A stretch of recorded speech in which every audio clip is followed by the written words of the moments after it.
Bienvenido, queridos hermanos, a este nuevo tema de la historia de la Iglesia ecuménica. Amados amigos y amigas en Cristo, es para la Escuela de la Fe de Piedra Blanca un gran gozo volver a encontrarnos después del receso de vacaciones, en el que los hemos extrañado mucho. Les damos la cordial bienvenida a la entrega de hoy. Gracias, Verónica. Oremos al Señor. Padre Dios misericordioso, te pedimos la gracia de comprender mejor y proclamar la divinidad de tu Hijo único, que con tanta valentía defendía a nuestros obispos, doctores y padres de la Iglesia. Otórganos el dar a las palabras el verdadero sentido. Prodiga luz a nuestro espíritu y establece nuestra fe en la verdad, para decir lo que creemos según el deber que tenemos, por haber aprendido de los profetas y apóstoles que tú eres un solo Dios, el Padre, y que hay un solo Señor, Jesucristo. Danos reverenciarte a ti, Dios único, pero no solitario, y proclamarle a Él, tu Hijo amado. Amén. Amén. Amén. Queremos recordarle los dos últimos temas de nuestro curso, dado que están íntimamente unidos. Uno en el anterior, en el tema número 7, vimos cómo el emperador Constantino decretó la libertad de culto, donde todas las religiones pudieron rendir culto a sus dioses, incluyendo, por supuesto, los cristianos, que eran un porcentaje de unos 10 o 15%, pero la unidad que tenían era muy fuerte, por lo tanto, al emperador le interesaba esa unidad. Y después el otro hito importante fue cuando Teodosio, el año 300, no, sí, no, 381, declaró la religión cristiana oficial del imperio. Pero en ese intertanto se produjo un surgimiento, resurgimiento del arrianismo, que había sido condenado en el concilio de Nicea, el año 325. Y, y fueron los emperadores sucesores de Constantino quienes apoyaron el arrianismo pensando que era una fe más sencilla para el pueblo. Así fue que los padres de la iglesia, tanto griegos que vimos en el tema anterior, recordemos a Basilio, a Gregorio, a Gregorio y a otros, tanto los griegos, los padres griegos como los padres latinos que vemos hoy día defendieron la fe de Nicea. Sí. Y eso es que Jesucristo es verdadero Dios y verdadero hombre. Ese es lo principal. Ese entonces recordando los dos temas anteriores. Ahora, ¿nos podría explicar cuál es el tema que vamos a ver hoy? Nosotros vamos a ver a los padres latinos, la importancia capital.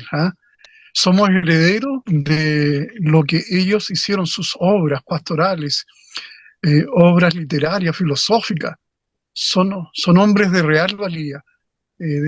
A nuestros amigos que nos están viendo ahora, vamos a decirle que mientras estudiamos esto fuimos conmovidos por sus historias, su biografía de real compromiso con el Cristo de la historia. Este Cristo, ¿verdad?, que nos anuncia un Dios trinitario. Veremos hoy día a San Hilario Potier, Paulino de Nola, San Ambrosio de Milán, San Jerónimo y San Agustín. Grandes varones, grandes hombres de Dios, que hicieron su aporte y todavía vamos a ver que lo que ellos han produjeron hace ya más miles de años, 1500 y un poco más de años, y todavía somos receptores herederos de la obra magnífica que ellos hicieron para la iglesia occidental, para la iglesia mundial de todas maneras. Son los padres, y así llamados, los padres latinos. Gracias, Pastor. Tenemos una sorpresa. Le vamos a dar un tema especial a San Agustín. Así que hoy día vamos a ver hasta San Jerónimo, porque San Agustín merece un programa especial. ¿No es cierto? Cierto. Yes. Bueno, entonces vamos a iniciar este tema de hoy con la figura maravillosa y potente de Hilario de Poitiers. Bueno, en esta imagen que ustedes pueden observar aquí están cuatro de los grandes padres latinos del siglo IV. Tenemos, yo creo, que a Agustín, a Ambrosio, a Jerónimo, que tiene fama que se fue a vivir en una gruta en algún momento al final de sus días, y San Paulino de Nola. Veamos a San Hilario de Poitiers. Él nació en Poitiers, por supuesto, y vivió entre los años 310 y 367. O sea, murió muy joven. Él desde nació en una familia muy acaudalada en Poitiers, y desde muy pequeño, desde muy joven, él tenía una búsqueda de cuál era el sentido de su vida, por qué Dios nos había creado, y si era para disfrutar del placer, de la diversión, del dinero, y eso no lo llenaba. Después, el búsqueda solo de la virtud, tampoco, hasta que descubrió en la escritura el texto del Éxodo, donde Dios le dice a Moisés su nombre, le revela su nombre: yo soy el que soy. Y encuentra que esa es la definición perfecta, porque al mismo tiempo de que es algo sencillo, es al mismo tiempo que manifiesta el profundo misterio que hay en Dios. ¿Ah? Realmente maravilloso. Pero donde él ya logró lo máximo revelación fue cuando descubrió a San Juan y leyó el prólogo de San Juan, donde aparece que el Verbo estaba junto a Dios y el Verbo era Dios, la palabra eterna del Padre, que es, y que después al final del prólogo dice que ese es Jesús, Cristo. Entonces ahí se transformó su vida y se bautizó el año 345. Se dedicó a la oración, a todo esto, era casado, había tenido una hijita que después falleció, y con su esposa siguieron una vida de oración y una vida monástica. Y entonces después, unos poquitos años después, fue ordenado sacerdote, porque los sacerdotes en esa época no existía el celibato, y después, el año 350, fue nombrado obispo de Poitiers, por aclamación, y una costumbre que ustedes van a ver que era muy popular en esa época, estamos en el siglo IV. Él no había escuchado jamás de los arrianos, nunca, hasta que fue a un sínodo que en Béziers, y ahí escuchó que el emperador quería imponer el arrianismo. Y él se convirtió entonces en un líder en contra del arrianismo. Y por eso fue desterrado a Frigia, al Asia Menor. Por eso muchas personas dicen que Hilario es el Atanasio de Occidente, Claro. porque se parece mucho, ¿no es cierto? Ustedes se acuerdan de Atanasio, que fue Sí, desterrado, pero él al revés, lo mandaron al occidente, y a Hilario lo mandaron a Oriente, y ahí se intercambiaron los grandes padres, se intercambiaron con comunidades que eran con otra vitalidad y con otras acentuaciones tal vez. Allá en Frigia recorrió mucho Asia Menor, vio las comunidades, pero también vio el peligro del arrianismo. Entonces ahí escribió su obra magna, que es maravillosa, un poco difícil, pero que se llama El Tratado sobre la Trinidad, donde va él aclarando cada uno de los errores del arrianismo, ¿no? Después él va a Constantinopla, donde recibe muchas humillaciones del emperador. Finalmente vuelve a su tierra y ahí se dedica a ser un pastor, ¿ah? A enseñar a la gente, a predicar, y escribe muchas de sus homilías sobre San Mateo, que también las obras de él están todas completas, traducidas aquí publicadas, digamos. Y ahí hasta que muere entonces el año 367, eh, después de haber logrado la unidad de todos los obispos de la Galia, que es la mayor hazaña que él hizo, con una actitud conciliadora, no apologética, sino que conciliadora, convenciéndolo de que estaban en un error a la luz de la escritura, ¿no? Eso puedo decir yo de San Hilario de Poitiers, y les voy a leer este texto maravilloso que está sacado de Trinitate. Sí, la mayor recompensa que me puede dar el uso de la palabra que me otorgaste es usarla para servirte, proclamando lo que eres, el Padre del Dios Hijo, único engendrado, y demostrándolo a un mundo que lo ignora, o al herético que lo niega. Sí, realmente lo declaro. Ese es mi único deseo. Sin embargo, necesito implorar en la oración la gracia de tu socorro y de tu misericordia, para que el soplo de tu espíritu infle las velas de nuestra fe tendidas hacia ti, que nos haga avanzar en la enseñanza que comenzamos a dar. No, no será infiel el autor de esta promesa. Pedid y se os dará. Buscad y hallaréis. Llamad y se os abrirá. En sus últimas oraciones, él pedía ser fiel hasta su último suspiro. Realmente maravilloso esta persona. Hermana María Isabel, ¿cree Dígame, usted que hoy día es importante anunciar el misterio de la Santísima Trinidad como lo hizo San Hilario? hoy en día, ¿piensas tú, crees tú? Sí, Yo creo que sí, y eso está hoy en día muy vigente. Eh, Nosotros estamos reflexionando sobre un libro muy fascinante que habla de que la Trinidad es el software de Dios, y en ese libro se explicita que la manera de evangelizar hoy en día debe ser una manera trinitaria.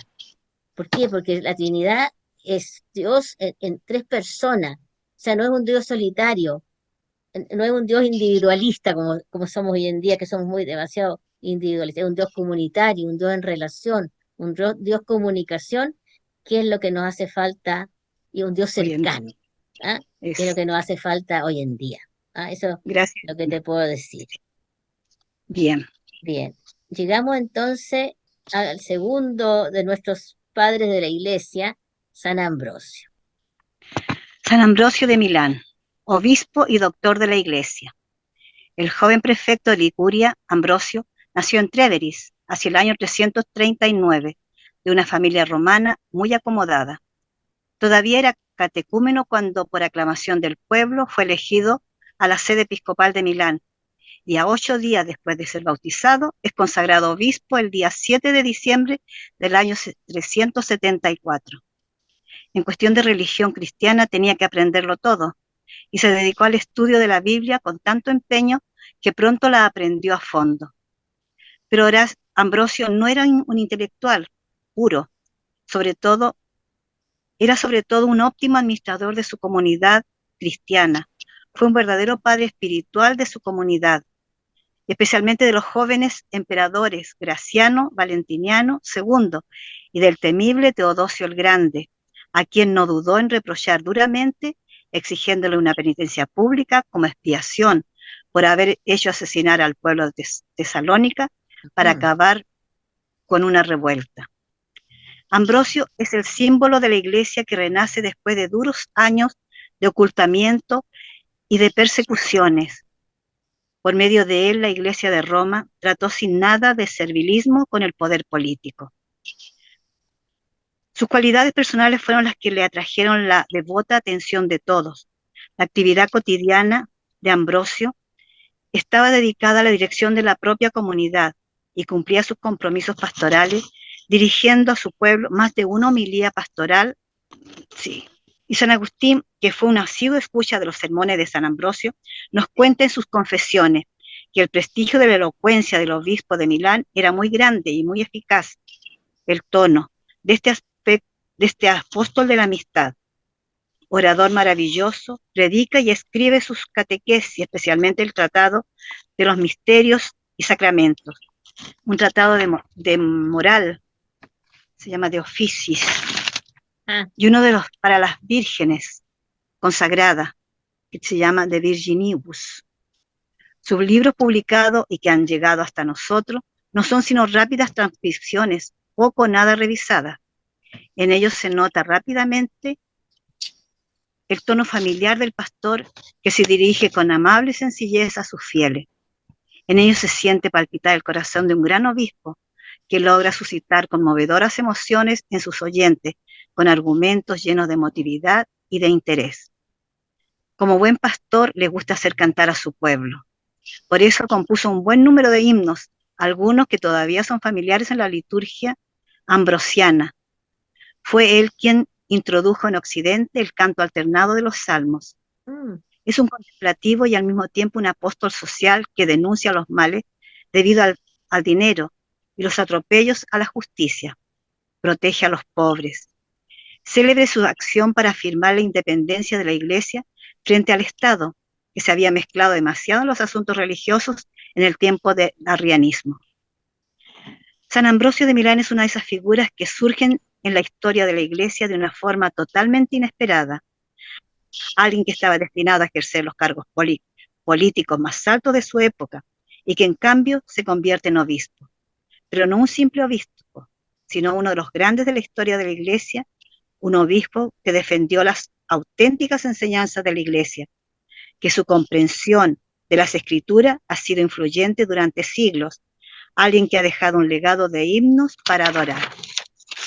Ambrosio fue todo eso y mucho más, y por eso lo honramos como doctor de la Iglesia. Una figura importante para su tiempo, un modelo de virtud y uno de los puentes importantes en unir dos mundos, el moribundo mundo pagano de Roma y la nueva civilización cristiana que se construyó a través del martirio y el amor de los cristianos. Ambrosio murió en Milán el año 397 y su fiesta se celebra el día 7 de diciembre. Eso. Muy hermoso. Tú buscaste uno de los salmos, un elogio a los salmos, me parece. Elogio a los salmos. Lo voy a leer porque a mí me conoce, o sea, descubriendo, porque para mí era descubrir en este momento a este San Ambrosio, para mí me llamó mucho la atención cómo era oda a los salmos prácticamente. No está completo, pero sí voy a leer algunas estrofas que me llamaron mucho la atención. Y dice, es verdad que toda la escritura está impregnada de la gracia divina. La historia instruye, la ley enseña, la profecía anuncia, la represión corrige, la enseñanza moral aconseja. Pero el libro de los Salmos es como un compendio de todo y una medicina espiritual para todos. El que lo lee halla en él un remedio específico para curar las heridas de sus propias pasiones. ¿Tú crees que la liturgia tiene una influencia evangelizadora? Mira, se dice que fue influenciado por Orígenes, donde aprendió a conocer y comentar las escrituras. Y para San Ambrosio era muy importante asimilarla y profundizar las escrituras, para luego comunicarla y anunciar a los fieles que se le habían encomendado, sobre todo la sagrada liturgia, inmensa riqueza de la palabra divina y especialmente los salmos. Ah, súper. Y el Papa Benedicto hizo un comentario muy lindo que no hace mucho lo escuché en una homilía que está grabada. Dice que la catequesis es inseparable del testimonio de vida. Y también dice, serían predicadores vacíos de la palabra si no la escuchan en su corazón. Ah, así, claro. Yo creo que ahí está nuestra. Bien, gracias. San Ambrosio de Milán. Bien. San Ambrosio Llegamos a San Paulino de Nola. ¿Qué nos dices, Verónica, de este padre de la Iglesia? Bueno, San Paulino de Nola, otro gran hombre extraordinario que en sus 78 años de vida transitó por la riqueza, el poder, el amor, la muerte, pero por sobre todo el olvido de sí mismo en pos del llamado de Dios, donde destacó hasta el día de hoy. Nació en una familia caudalada, de alta alcurnia en Burdeos, Galia, en el año 353. Tuvo una educación exquisita en poesía, filosofía, ciencias naturales y derecho. Ya a los 20 años heredó una gran fortuna, ciudades, granjas, bosques, minas y esclavos que estaban diseminados por las distintas provincias del Imperio Romano, Italia, Galia e Hispania. Ocupó varios cargos públicos como gobernador, cónsul, senador. Se casó con una noble mujer llamada Teresa, con quien tuvo un hijo. Se bautizó tardíamente en la vida, a los 36 años, pero en esta vida maravillosa que él llevaba hay un punto de quiebre, que es la muerte de su hijo, a los 8 días de recién nacido. Entonces él comprende que Dios lo quería enteramente libre para que siguiera su llamado y de acuerdo en un mutuo acuerdo con su esposa, con Teresa, hizo voto de castidad perpetua, vendió todos sus bienes para ayudar a los pobres, los repartió, libertó a los esclavos y adoptó una vida de rigurosa vida ascética, práctica ascética, viviendo como monje. Realizó una intensa actividad pastoral, la cual fue muy apreciada por todos los fieles que habían sido beneficiarios, ¿no es cierto?, de esta actividad y suplicaron que fuera ordenado presbítero y posteriormente a petición también de los fieles, que fuera designado obispo. San Paulino combatió la herejía pelagiana, que es aquella que es un error al negar el pecado original, que en definitiva termina negando la necesidad de la gracia. En relación a escritos, él era un hombre muy culto, pero con un gran talento poético, y el que expresó a través de los llamados cármenes de Navidad, que son cantos de fe y de amor, en los que la historia diaria de los pequeños y grandes acontecimientos es vista como una historia de salvación, como historia de Dios con nosotros. Él decía, para mí el único arte es la fe y Cristo mi poesía. También escribió muchas cartas, era muy amigo de San Ambrosio y San Agustín. Hubo un intenso intercambio epistolario. Actualmente se conservan unas 50 cartas. Y estas cartas están llenas de una teología que es vivida, que está penetrada, atravesada por la palabra de Dios. En particular, él comunica la comunión a través de una profunda práctica de la amistad espiritual, como una manifestación del único cuerpo de Cristo que está animado por el Espíritu Santo. San Paulino de Nola nos ayuda a experimentar a la Iglesia como un sacramento de íntima unión con Dios, y de este modo de la unidad de todos nosotros, los cristianos, y por último, con todo el género humano. Se cuenta una historia muy linda de esta entrega total que él había hecho de su vida por amor a sus hermanos, por amor a Dios, en la que una viuda le fue a implorar auxilio porque su único hijo había sido capturado por los bárbaros y hecho esclavo. Y ella no tenía con qué pagar rescate. Le fue a pedir ayuda a él, pero él ya no tenía nada, no tenía posesiones, no tenía riqueza, no tenía nada, y opta por él entregarse, hacer un intercambio por el niño. Y esto impresiona tanto al yerno de Alarico, que se llamaba Ataulfo, quien los tenía, ¿no es cierto?, presos, y lo libera, pero a la vez libera a todos los presos que él tenía. Hay un dato que también quiero compartir, que es un dato más bien curioso. Él es el considerado el inventor de las campanas de las iglesias. Esto no significa de que las campanas no existieran, ya existían, pero eran enormes. ¿Qué es lo que hizo él? Él tuvo la idea de fundir estas grandes campanas y hacerlas más pequeñas y suspenderlas junto a los templos, y de esta manera llamar a los fieles a los oficios divinos. Ya. También quiero compartir un breve verso que él escribió acerca de el valor que él le daba a la amistad, pero esta amistad que es una amistad espiritual. No es esto está en unas cartas que él escribió.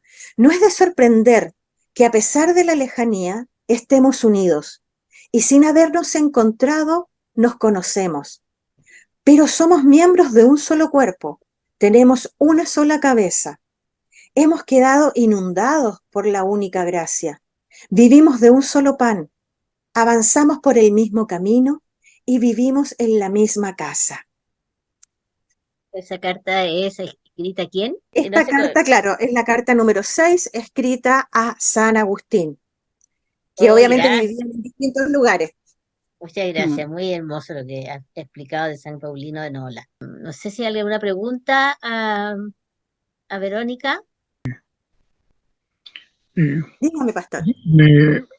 Me sorprende, bueno, la guía es para quedar encantado, pero en forma particular me sorprende porque a ciertos varones son escogidos para ocupar el sillón episcopal por aclamación. La proclamación es una expresión máxima de cariño, de admiración, que lo quieren tener con él, ¿ah? Que sea su guía espiritual, su obispo, como corresponde. O sea, toda una diócesis, toda una área le manifiesta su cariño y le piden que sea su obispo por aclamación. Entonces, la pregunta es como una expresión bonita, sin lugar a duda, pero un poco extraña a este mundo moderno. ¿Qué explicaciones nos damos nosotros para que no quedemos tan solo en la sorpresa, sino admirar aquella? ¿Por qué se da esa situación? Bueno, eso era más común en aquella época, donde, ¿no es cierto?, las comunidades eran más pequeñas y por lo tanto tenían un contacto muy directo con sus pastores, los conocían y bueno, y pedían, ¿no es cierto?, que ocuparan estos cargos. En la actualidad esto es menos frecuente o ya definitivamente no ocurre. Precisamente por eso, porque ahora las comunidades son tan grandes que no hay un contacto como tan directo con la autoridad más alta, que en definitiva es quien eh, autoriza, ¿no es cierto? Y al obispo, al futuro obispo. Hay todo, yo creo que hay todo un protocolo para hacerlo, pero yo creo que, pastor, hay algunas iglesias evangélicas donde son elegidos los obispos por elección de delegados, nos decía usted. Así es. Las iglesias protestantes y evangélicas en nuestro país, también fuera de él, son delegados que luego de recibir una nómina de personas que desean ocupar altos cargos en la iglesia, es no por la aclamación, sino por los votos recibidos. Y generalmente Votación. sucede que aquellas personas que son también estimadas y queridas son las que sacan más alta votación. Claro. Claro, Y ellos son escogidos, ¿verdad?, en esos altos cargos de responsabilidad. Algunos es por un periodo acotado de tiempo y otros más largos. En una iglesia hermana, eh, me enteré de que la iglesia, los laicos, los miembros comunes de la iglesia, llegado el momento de las elecciones para escoger nuevas autoridades, pueden votar por cualquier presbítero, ¿ya? Y eso una comisión recoge, y de aquellos, de todos los nombres recibidos, luego se le devuelve a la iglesia, por ejemplo, los 10 más votados, por ejemplo, claro. Claro. 10. Y esos 10 son los que, con esos 10 nombres, van a la Asamblea General y ahí votan. ¿Ah? Y sucede que va a ser siempre aquello, el más estimado, el más querido, va quedando siempre los primeros. Entonces, al Eso. final de cuentas, se define en los 2 o 3 más altos votados. Y se define por eso, quién obtiene la mayor cantidad de votos. Voto. Pero es toda una comunidad participando Sí, y sí. se hace entonces el largo proceso. En otras iglesias es más breve y son los delegados de las comunidades de base, de las congregaciones o de pastorales, que están emitiendo su voto. Pero son los delegados, no es Ah, todos los laicos votando. Delegados que ya. tienen la misma responsabilidad y también son obispos. Yo quiero recordar Esas son las aquí al tradiciones. pastor Eduardo Cid, que fue elegido, me parece que por unanimidad, Sí, pastor de su iglesia, la iglesia wesleyana. Así que le mandaba un cariñoso saludo y espero que esté bien porque lo echamos de menos. Cierto. Bien, llegamos entonces al cuarto obispo y doctor de la iglesia, que es San Jerónimo. yo tengo también el agrado y la satisfacción de presentarles unas notas biográficas. Digo notas biográficas porque la biografía de estos santos varones son extensas. Entonces lo que Sí, hacemos nosotros es una selección de hitos, de momentos que fueron importantes en su vida, y los recogemos y se los participamos a ustedes para, para ambientar cuál fue la vida de estos varones. San Jerónimo, al cual le tengo desde antes de tener esta noble tarea que me han encomendado, le conozco de antes y ahora he quedado maravillado y más asombrado de quien fuera nuestro hermano en la fe. San Jerónimo. Qué bien.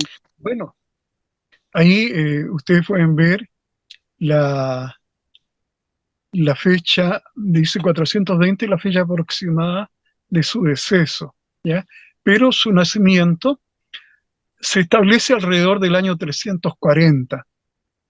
Cuando decimos alrededor es muy cercano, no está una precisación, un dato preciso como ahora, no, pero varios estudiosos, entre ellos San Agustín, nos da también, del cual fueron amigos, nos da ese dato. En Dalmacia, él estudia en Roma. ¿Y qué estudia? Era común un ramo que ya lo hemos explicitado en otras biografías, la retórica, ¿no? Que era también filosofía, la capacidad de la racionalidad del discurso, expresarlo de tal manera que no hubiese adversario que lo retrucasen. Por lo tanto, tenía que ser un lenguaje puro, ¿ah?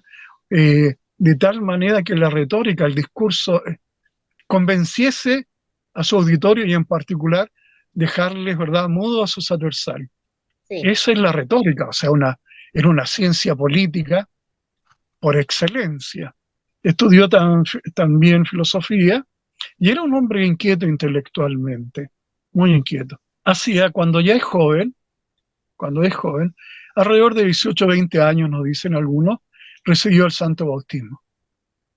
Ya tiene formación, como le hemos dicho, a cual él se agrada de los estudios y recibe una sólida formación, diríamos ahora, académica. Y se va adentrando, ¿verdad?, en esa fe que ya la ha hecho suya y va estudiando, va preparándose y se nos dice que sería alrededor de los 30 años, que va a ser ordenado presbítero de la iglesia. Era una persona querida, sin embargo, no es que estoy menoscabando la vida ni la biografía de este santo. No, no, en absoluto. Era un hombre de fuerte carácter. Sí. No era de tintas medias. No, no. Recordemos que aquí uno de los nuestros que hemos visto era del diálogo, la conciliación, el reencuentro. ¿Ah? No era así Jerónimo. ¿Ah? Cierto.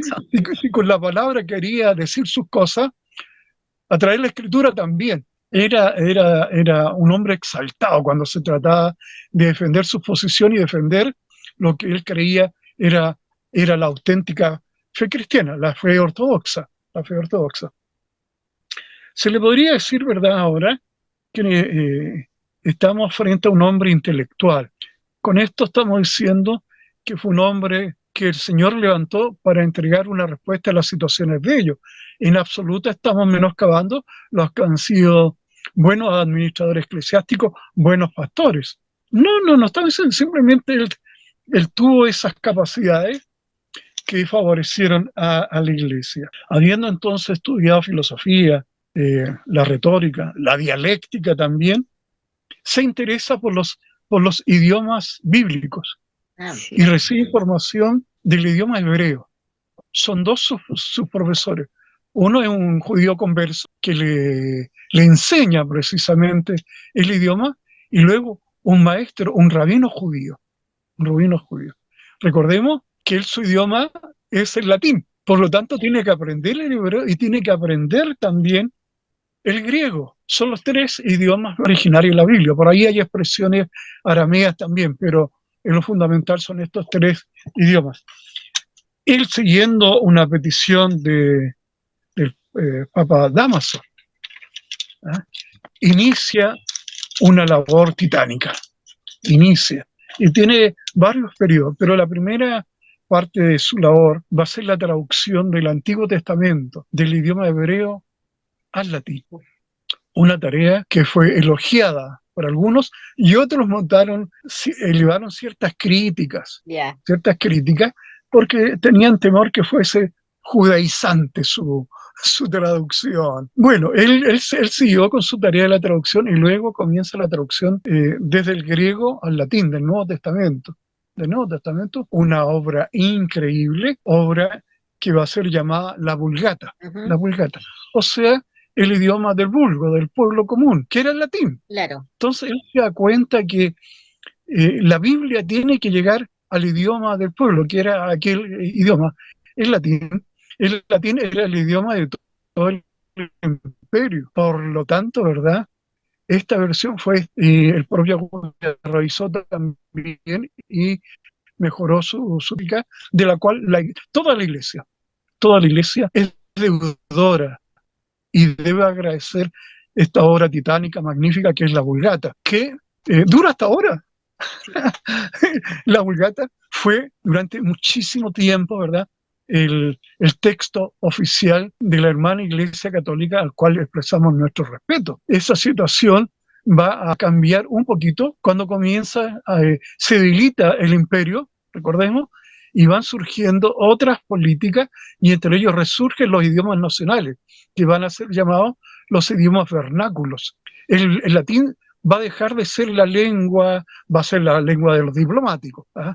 De todas maneras que sí, de los eclesiásticos también, pero el pueblo va a empezar a perder el latín como idioma materno, como idioma, y van a aparecer y ahí en donde aparecen traducciones, tanto del Antiguo como del Nuevo Testamento, en distintos idiomas. Pero la Vulgata tuvo un valor único de más de 1000 años, sí, inclusive hasta cuando se inventa la imprenta con tipos móviles, esa herramienta que marca un comienzo de la modernidad va a ser la Vulgata. Y era tan especial, tan estimada, que ese tesoro, en papel, recordemos, en papel, ¿ah? Cuando está la traducción, la producción en imprenta, era estimada, estimadísima, y era cuidada, y algunos dicen encadenada. No es que está encadenado el Evangelio, no es que está encadenada la palabra, era porque eran preciados tesoros de la iglesia. Ese era el cuidado que tenían, ¿eh? Entonces, no solamente la iglesia, el mundo occidental, la formación de este mundo que cubrió toda la Edad Media, va a ser producto de estos 5 varones llamados los padres latinos, pero en particular a este ya se le debe el idioma que sustentó la Edad Media por tanto tiempo. Casi 11 siglos duró esta como único texto de la iglesia, como único texto, y eso es maravilloso. Somos deudores también, agradecidos, sí, pero sí. creo que somos deudores de San Jerónimo. Yo creo que usted contestó la pregunta que yo le pensaba hacer, que era la importancia que tuvo esta traducción de la Biblia hebrea y griega al idioma latín, y me parece que ya lo explicó. No sé si podría agregar algo más, pero En realidad, las expresiones nos resultan pocas para poder decir. Hemos dicho en este ratito, una obra titánica, porque él, junto con ser traductor, podríamos decir que fue comentarista de la Biblia, fue profesor también de esta espiritualidad que nacía también de la Sagrada Escritura. Por lo tanto, en ese proceso de formación que él tiene, él va a privilegiar que el texto hable por sí mismo, que la lectura del individuo frente a ese texto, la palabra ya, como texto, ilumine al individuo y la comunidad. Recordemos que la Biblia en papel es tardía, por eso hay un rompimiento, y la modernidad está marcada también con ese gran invento que es la imprenta, ¿ya? Ahí va a ser una producción permanente de no solamente la Biblia, otros textos en papel, pero antes, ¿verdad?, eran en pergamino, en otros elementos sí, que también eran cuidadosos. Y él, gracias a Dámaso, se percibe que hay un peligro. ¿Y cuál es el peligro?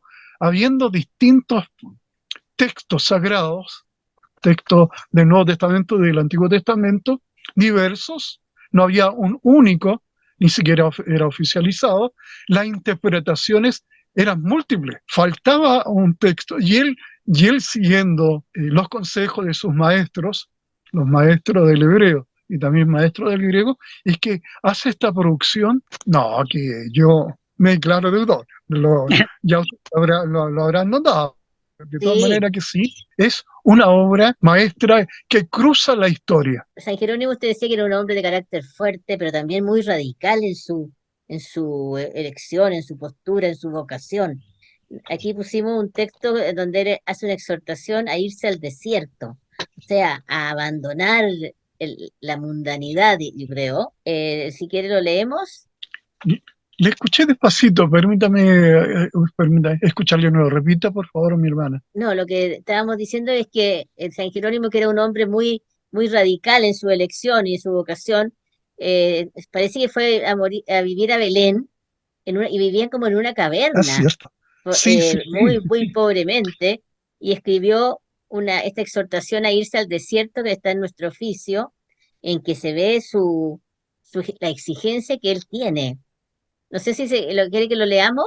Sí, diciendo, ¿verdad? Que él era un hombre, como bien dice usted, lo recordamos, un hombre de carácter, de fuerte carácter, ¿ah? Que no le gustaba polemizar, pero le gustaba aclarar su propia posición y que el otro lo entendiera. Eh, pero un hombre de una energía y una espiritualidad extraordinaria. Bien sabemos que forma el monasterio ya en Belén y es un monasterio dedicado a damas de Roma, mujeres piadosas que al aceptar, ¿verdad?, ser parte de estas comunidades, son Sí, discípulas de San Jerónimo, al cual él es su director espiritual. Y este santo varón va a morir a los 72 años de vida en Belén. O sea, alcanzó una larga vida.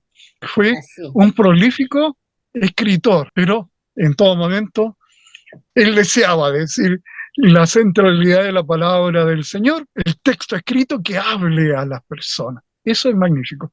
Si usted pudiese leer, mi ¿Ya? hermana María Isabel, se lo agradecería mucho. A ver, dice, exhortación a irse al desierto. Es preciso usar de audacia y de libertad. Tú que tienes tanto miedo en la paz, ¿qué harías si tuvieras que sufrir el martirio? Tú que no puedes soportar la cara de los tuyos, ¿cómo podrías enfrentar el tribunal de los perseguidores? Basta con esas demoras. El amor perfecto expulsa el temor. Una cita de la epístola primera de San Juan. Toma el escudo de la fe, la coraza de la justicia, el casco de la salvación y marcha al combate. Ella tiene también su martirio, la conservación de la castidad.